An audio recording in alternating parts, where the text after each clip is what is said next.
Well, hello. Right, I'm hoping you can hear me alright. I've got the river behind me. So, cordage, ropes, that kind of thing. I'm going to show you a little bit of what I was talking about with the brambles and stuff. But first of all, I wanted to introduce you to another plant. Alright? Now, you can see the shape of the leaves. Okay? You'll see a little bit of silvering. These are edible. It's called celandine. It comes out in a little yellow flower, almost like a buttercup flower. You'll see them wastelands, you'll see them in the woods. They're all over here, especially in amongst this patch, bluebells and stuff like that. Great little eater. Sorry, excuse my manners. But good for vitamin C.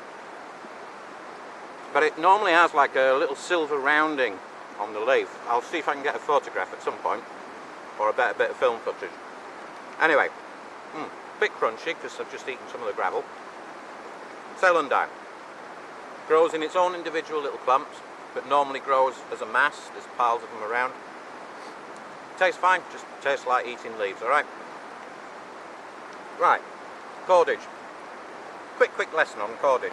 Right, there's loads of ways. Right, I'm in one patch here. I don't know whether you can see the conifers behind me.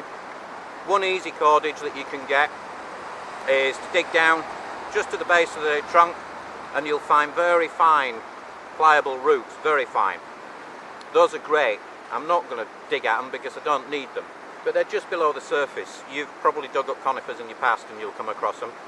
They're hard to cut, or hard to break should I say, so you normally need something to cut them with. But I wanted to go on to some of the more awkward things, alright? Right, willow bark. This has been cut from a goat willow, but any willow will do. Right, all you do is you take the thin slithers, preferably off a younger branch. You take it like this. Now, quickest way to do it is, it's a little bit, as you can see, this is really nice and pliable, you can tie knots, blah blah blah, right? When it first comes off the tree, there's that little bit of rigidity to it. So you need to take that rigidity out in order to be able to tie the knots, do the fine work, that kind of thing, excuse me. Right, so what you do is, the quickest way of doing it is you boil it.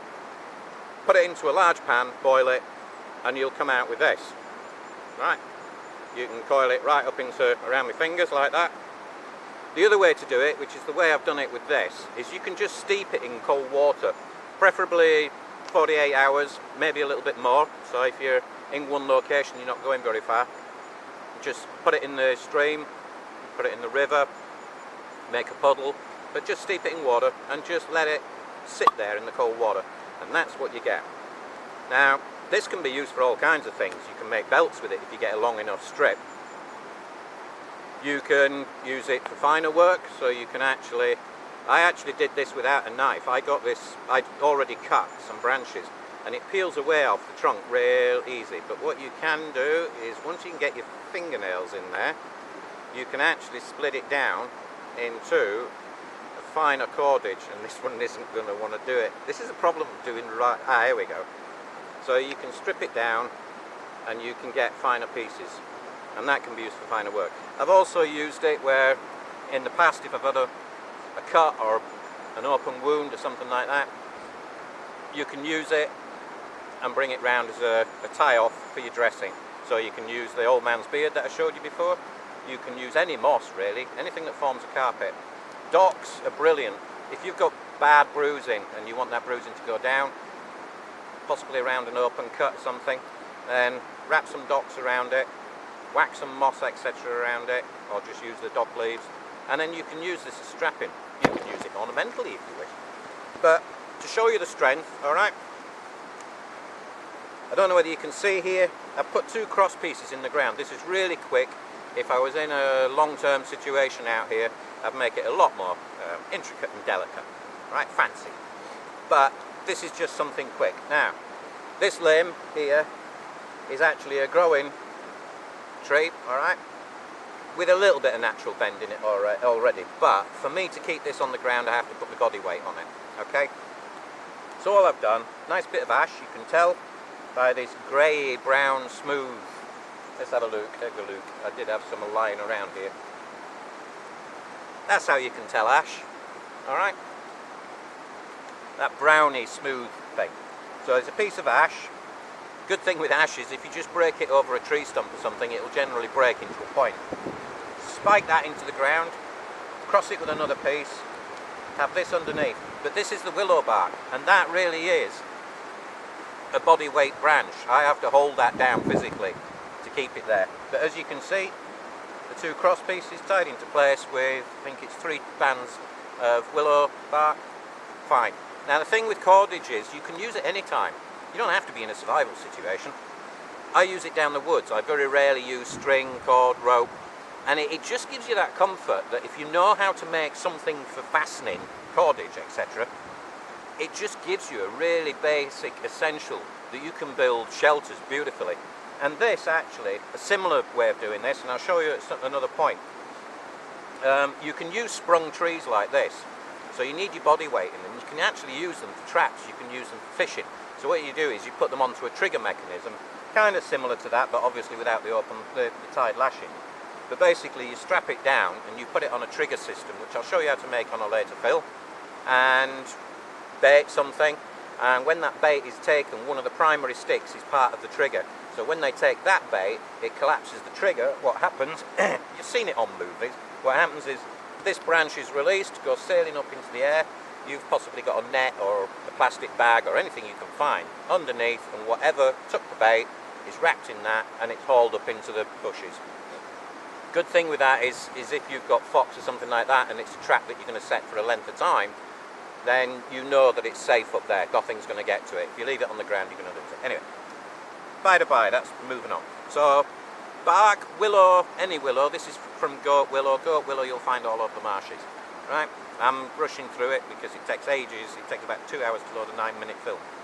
But willow bark, absolutely fantastic if you can find it. Doesn't always work with a lot of bark, so you'd have to experiment a little bit. Willow bark is the best. Right, I did mention before that you can use brambles, etc. Right, so I kind of talked you through the process. Now if I was to use this as it is, the problem is it's got the structure of the bramble, and the structure of the bramble is what's going to stop you tying that knot. So what we do is we get our little bushcraft hammer. Alright, so get all the leaves off, don't worry about the thorns, they're fine. Best way of doing it, get rid of the thorns, just run something up and down the stem and that'll flatten it all out and you can grip it just like any other plant. Alright, so the object of the game is you need to break that structure down. You need it so that you're down to the fibres, so you've got more flex in it. So all you do, you want a bramble like this, you can use bigger, can't use much smaller than that because it will break. So all you do is you just gently, let's try it back here, maybe you'll be able to see better. You just gently run over the bramble and essentially you bruise it. Don't whack it, just bruise it down.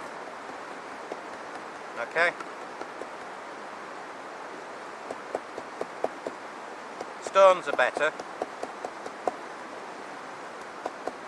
You'll feel it flatten out as you go along with your fingers.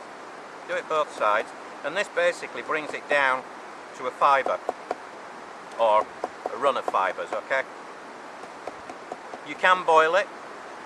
Anything you want to break down plant-wise into a more flexible structure, you can just stick it in water and either boil it or leave it to stand. So as you can see, already that bramble now, it's lost that rigidity and it's starting to take on more of a flex.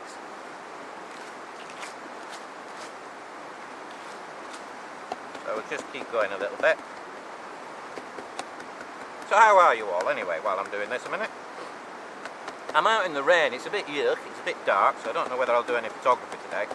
But the thing is, the English particularly moan about the weather all the time, and especially winter. And at this time of COVID, everybody's suddenly decided winter is the biggest threat.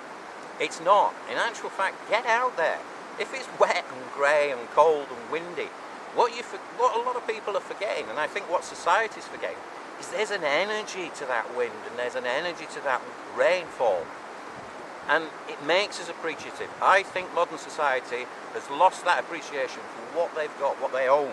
Alright? And that can disappear at the flick of a heartstring. Alright?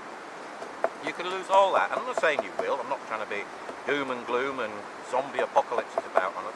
But what I'm saying is, you go for a walk in the wet, in the wind.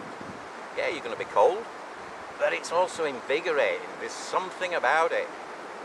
And one of the things that's about it for me is when you get back inside your house, it makes you appreciate the comforts. It makes you appreciate sticking the kettle on, sitting down in the warmth, having a shower, having a bath.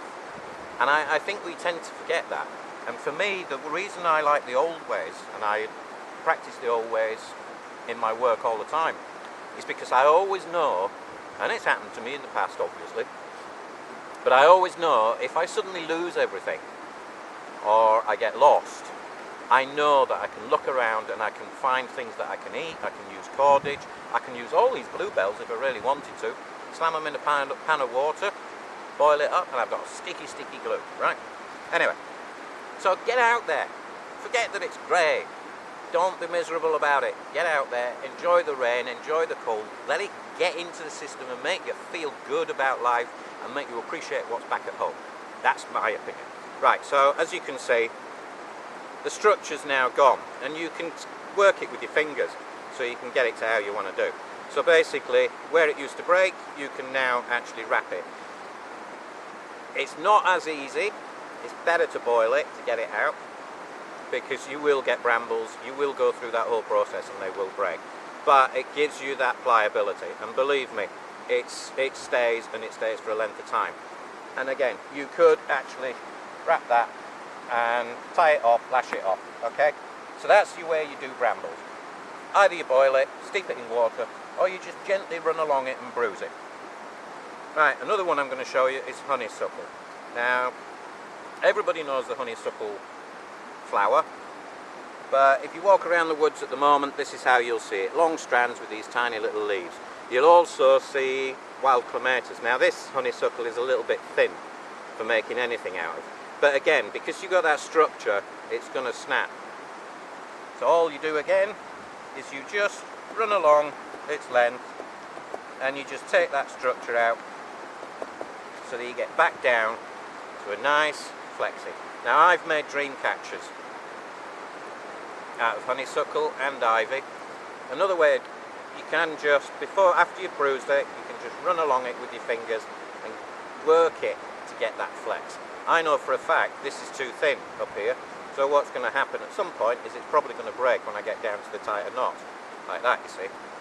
So you need it a little bit thicker, so you're working with a thicker stem. But that, once you've worked that a little bit, cleaned off the roots, etc., then that again, wrap it around,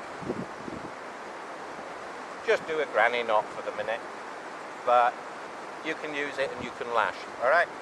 Again, like I said, it's too thin, so that one snaps. But, believe me, if you can find thicker, that might work better. Honeysuckle's great. Very, very strong. Lasts for ages. Right, the other way you can do it is using nettles, but you need to boil it, etc. And that will be a longer lesson. So I'm thinking I've probably done long enough now. That just gives you an idea. You see, you wouldn't be able to, up there, see how it goes? It folds. Down here, because you bruised it, you've got that nice curve, and that's what ties the knot. So, I'm going to release this tree now. I hope that just gives you an inkling.